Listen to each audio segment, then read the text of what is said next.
I ended up getting blackout drunk, and the next morning, I woke up in a bed with a woman I didn't know. I called one of the friends I had been out with the night before, Callum, to come get me. I asked him to tell me what happened, and long story short, she came over to us, and I was weak.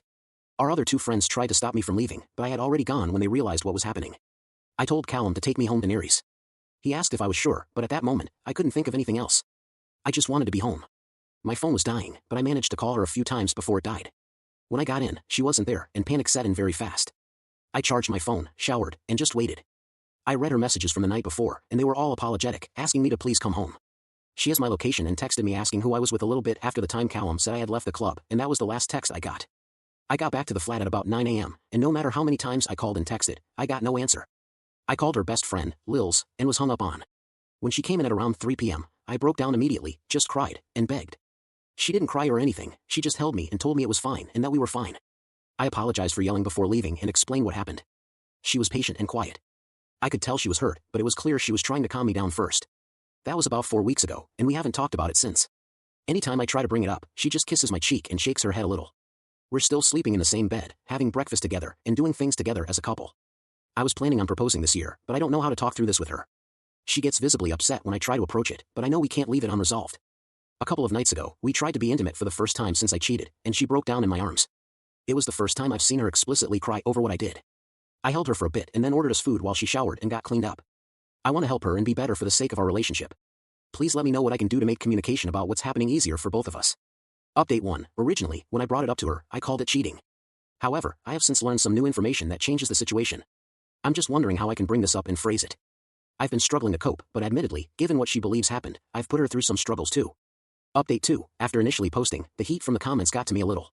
When pressed by Neres, I showed her the post. She was upset that so many people thought her reaction was due to her own cheating and that many people were making judgments off limited information. This obviously ended up opening the conversation on why I made the post in the first place. I don't want to go in depth about the content of the conversation, but we addressed the petty arguments, my friends, and everything suggested by those who reached out. Thank you. We agreed that therapy is the best option and that neither of us wants distance right now. We're planning to go to the Lake District for a week, just the two of us.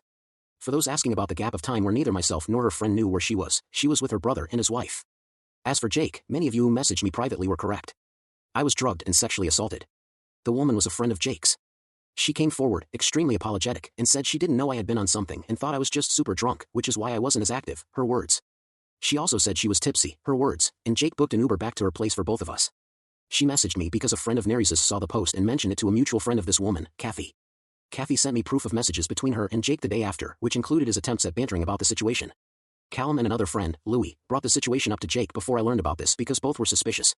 They got him to admit that he wanted to give me a taste of what else is out there. Charges are being pressed, and the police are involved.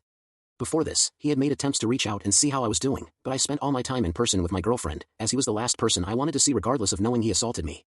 Explaining the situation again with what I had learned was difficult. We both cried, comforted each other, and cried some more. She broke down and had a panic attack. She felt guilty for being upset, and I reminded her that neither of us knew, and it's a natural reaction. We spent that entire night talking endlessly, trying to find ways to communicate better and handle each other more maturely, especially regarding the arguments and disagreements we had before this. Thank you to all the people who gave me the courage to speak to my girlfriend and see the situation from a different light. The morning after, we had calmed down a lot and talked about where we should go from here. My girlfriend was there with me when I went to the police station. I know we aren't going to heal overnight, but I am grateful to know this kind of love. I haven't spoken to my friends much other than Callum and Louis, but since filing the charges, I've kept my distance.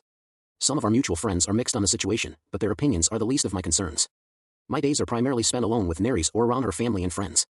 Thank you for all the comments and advice I received. I am very grateful to the people who helped me understand that what happened to me was not consensual and that men can be victims too. I owe you my life.